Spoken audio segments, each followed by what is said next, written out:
Matthews. Yeah. But is it something that I'm like, you gotta? And You just watched that Stanley Cup final. Like, Yeah. maybe Kane could have another year if he's $1 million. He had 59 points last year. I know, if I was he's a- surprised. he's a by that. million bucks. What was his last deal? He signed for, didn't he sign?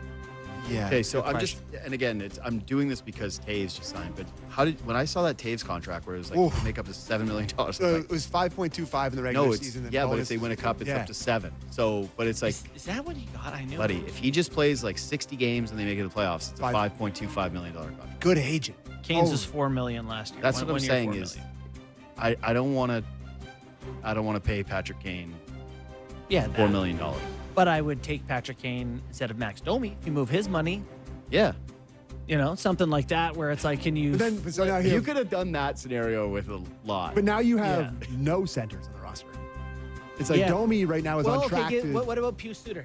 Yeah. Pius Suter's going to make $4.5 million. He scored 20. He can shoot it. He, you know, Okay, can interest me in that. yeah, that's when he's 29 years old. I don't know. There's just Yeah, not this is a- Not my- this is fast, my problem. not big.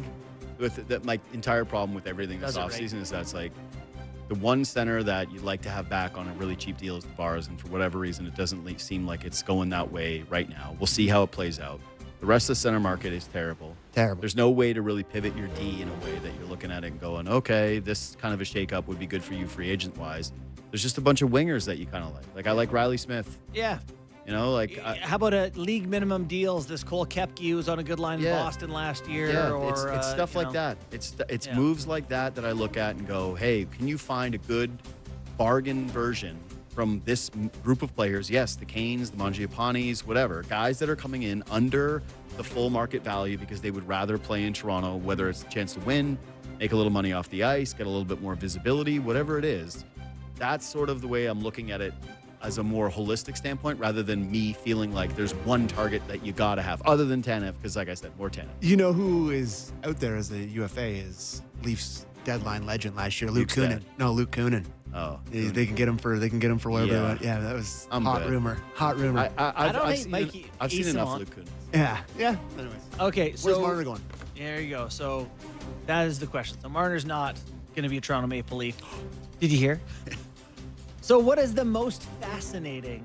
Ooh, what outcomes do you see? What would be the most interesting? The most fascinating floor. It is 100%. Like yeah. there's no even second place. It close. is that also he can't win if he goes to Florida. Like I don't mean like he can't physically win. I mean there's almost no way to win. If you go and you win the cup, Yeah. you're Kevin Durant who went to Yeah. Golden State, never Yeah. goes, well, you kind of got one, Yeah. but whatever. And if you go and you don't win, everyone went, this guy's toxic. Yeah. Imagine they lose to the Leafs with him on there. Like to me, it's I a can't have the lose-lose. Thunder and then that. The Thunder and then Mitch Marner eliminates the Leafs in the same calendar year would be too much for me to endure. I would say that, so Florida would be 1. 2 would be Carolina simply because of the lack Not of going. waiving the no move. Yeah. Because if he was to sign there, you go, hey, everyone understands that your wife was pregnant and that was a difficult thing to do. But you are, that's not an unprecedented thing that's ever happened in sports where Right. someone's had to move when someone was pregnant and they Yeah. had to figure out, like, you have the means Eddie to. Olczyk on our show got traded while his wife was in labor. Yeah, like I understand why he didn't want to do it. Yeah. Totally. I'm For fine sure. with him not doing it in that situation. I'm just saying that if he was to sign in Carolina, It would come up. it would be like pretty painful to go, wait, so we could have had Mikko Rantanen here, not just for that run, but also They for the have Mikko future. Rantanen.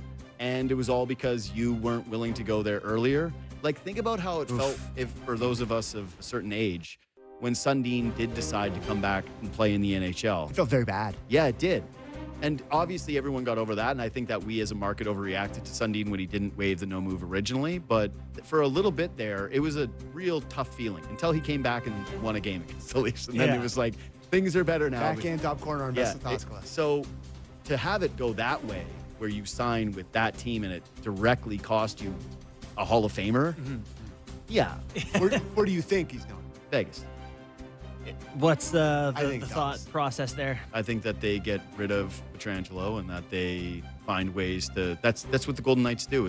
And this is my whole thing with people who are like, well, you don't want to sign bad contracts because what if McDavid comes up? You're like, you'll just move off the money. That's what good teams do, and that's what I think Vegas does. Yeah, I think LA because it sounds cool. Ducks. I guess to say he lives on the Ducks beach. with Quenville.